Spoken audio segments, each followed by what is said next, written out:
গোপালগঞ্জে এনসিপি প্রোগ্রামে বাকশালীদের হামলা হয়েছে। আসল সমাবেশ শুরু হওয়ার আগেই হামলা কিন্তু হয়েছে। সমাবেশ তখনও শুরুই হয়নি, ওরা পৌঁছায়নি। সমাবেশের পরেও সেখানে হামলা হয়েছে। সেই সমাবেশে হাসনাত আব্দুল্লাহ স্লোগান দিছে মুজিববাদ মুর্দাবাদ। শুনে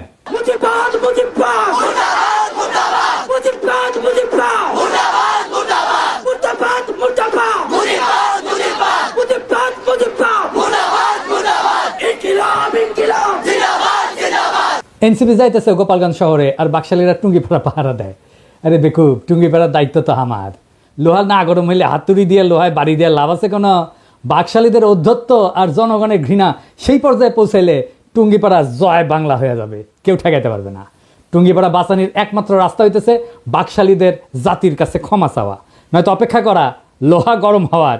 পিনাকির শপথ মিস হয় না, যা কইছি করে দেখাবো ইনশাল্লাহ। আওয়ামী লীগ আসলে কি, বাকশাল আসলে কি? একটা নিষিদ্ধ ঘোষিত সংগঠন যারা 16 বছর ধরে রাষ্ট্রকে দখল করে রাখা আয়নাঘর আর গুমখুনের রাষ্ট্র বানাইছিল। 1 বছর হয় নাই হাজার হাজার ছাত্ররে মারলো পাখির মতো গুলি করে। আর এই ছাত্রলীগ আওয়ামী লীগ নিজেরা অস্ত্র হাতে হাসিনা পুলিশের সাথে নামিছিল। তাদের মধ্যে যারা পলাইছে তারা তো পলাইছেই, আর বাকিগুলা গোপালগঞ্জে যায় ঢুকেছে। রাজনৈতিক নেতাদের জন্মস্থানে সেই দলের একটা প্রভাব থাকে দীর্ঘদিন, এটা স্বাভাবিক। গোপালগঞ্জেও আওয়ামী লীগের প্রভাব থাকবে, আওয়ামী মনোভাবাপন্ন মানুষ থাকবে, কিন্তু একটা রাজনৈতিক দলের শান্তিপূর্ণ কর্মসূচি করতে দেবে না। প্রাইভেট বাহিনী দিয়ে অস্ত্র হাতে সমাবেশ শুরুর আগেই সমাবেশ স্থল ভাঙবে, এটা কি মগের মুল্লুক? কেন বিএনপিকে তো গত ফেব্রুয়ারিতে সমাবেশ করতে বাধা দেয় নাই? আমরা তো কথা বলার সভা সমাবেশের স্বাধীনতা চাইছি, রাজনীতির স্বাধীনতা চাইছি, হাসিনা এটা করতে দেয়নি। তো গোপালগঞ্জে কি এখনো হাসিনার শাসন চলে? বিএনপি ওখানে করতে পারলে এনসিপি কেন করতে পারবে না? মানে গোপালগঞ্জের আওয়ামী লীগের সাথে কি এমন প্রেম বিএনপির যে তারা সমাবেশ করতে পারবে, আর কি এমন শত্রুতা এনসিপির যে তারা যাইতেই পারবে না? বিএনপি কি হাসিনার বিরুদ্ধে লড়াই করে নাই?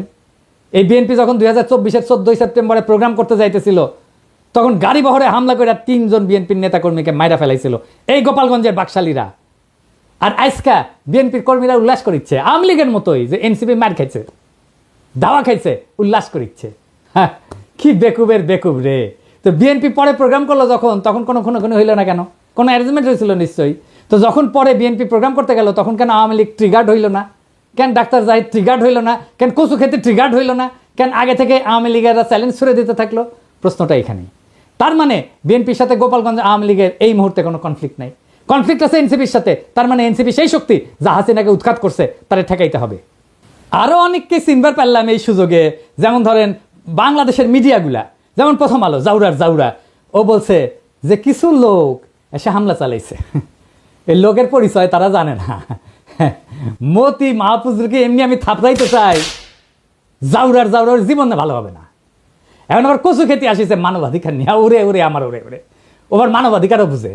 মানে আপনি একজন খুনি ডাকাতের মানবাধিকারের পক্ষে দাঁড়াবেন, জার্মানিতে নাজি পার্টির সদস্যদের মানবাধিকারের পক্ষে দাঁড়াবেন। ওই সারাক্ষণ করে ধান্দাবাজি, জানেন? কই থেকে কি টাকা কামানো যায় তার ধান্দা করে। অনেকে কইতেছে যে এই হাসনাত আর্মি চিফের বিরুদ্ধে দাঁড়াইছিল, এখন আর্মির গাড়িতে কেন নিরাপত্তা নিল? আসেন ব্যাপারটা একটু বুঝে দেখি। আর্মি রাষ্ট্রের অধীনে একটা এজেন্সি, কিন্তু আর্মি নিজেই যদি একটা সার্বভৌম এজেন্সি হয়ে উঠতে চায়, তাহলে রাষ্ট্রের নাগরিক তার বিরোধিতা করবে। আর্মি চিফ বাংলাদেশের পলিটিক্স নিয়ে কথা বলতেছে, যেটা তার ডোমেনের মধ্যে না। সে নিজে একটা সার্বভৌম এজেন্সি হয়ে উঠতে চাইছে। সার্বভৌম ক্ষমতা জনগণের, সেই সার্বভৌম ক্ষমতার শেয়ার কাউকে দেবে না গণসম্মতি ছাড়া। ওয়াকার গণসম্মতি ছাড়াই সেই সার্বভৌম ক্ষমতা নিতে চাইছিল। এনসিপি ছাত্ররা আমরা আর্মি চিফের সার্বভৌম এজেন্সি হয়ে এটার বিরোধিতা করছি, ভবিষ্যতেও করব যদি আবারও চেষ্টা করে। আমি রাষ্ট্রের নাগরিক হিসেবে রাষ্ট্রের বাহিনীর সব সার্ভিস পাওয়ার অধিকার রাখি। আমি নাগরিক হিসেবে তাদের নিয়োগকারীও বটে, আমাকে সেবা দেওয়া তার কর্তব্য। আর্মি চিফের সার্বভৌম এজেন্সি হয়ে ওঠার বিরোধিতা আর আর্মি নিরাপত্তা সার্ভিস নেওয়ার মধ্যে কোনো বিরোধ নাই, বরং রাষ্ট্র আর নাগরিকের মধ্যে সম্পর্কের ধরনই এটা। আর্মি এনসিপি নেতাদের অনুগ্রহ করে নাই, এনসিপি নেতারা ওয়াকারের বিরোধিতা করে ভুল করে নাই। আমার প্রোফাইলে বিএনপির পোলাপাইনরা এসে কমেন্ট করছে যে কেন ওরা পালায় আসলো, এটা কোনো হ্যাডম হইল? হ্যাডম নিয়ে হাঙ্কের সাথে ফাইট করতে আসে এনসিপি, বিএনপির সাথে ফাইট করতে আসে এই হ্যাডম নিয়া। আচ্ছা, খুব ভালো।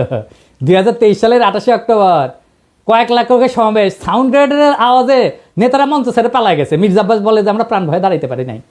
মাঠ ফাঁকা, নেতারা শুধু না লাখো লাখো লোক ফাঁকা হইতে বেশি সময় লাগেনি। অস্ত্রের সামনে শূন্য হাতে টিকে থাকা সম্ভব না, এটা সবার মনে রেখে ট্রল করা উচিত। এই ছেলেদের অসীম সাহসের কারণেই গত বছরের 5ই আগস্ট হাসিনা দেশ ছেড়ে পালাই যেতে বাধ্য হয়েছিল। এই ছেলেগুলো তখন রুখে দাঁড়াইলে আজও হাসিনা মসনদে থাকতো, খালেদা জিয়া আজকাল জেলে থাকতেন। আর আপনাদের অনেকেই গুম হইয়া আয়না ঘরে থাকতেন।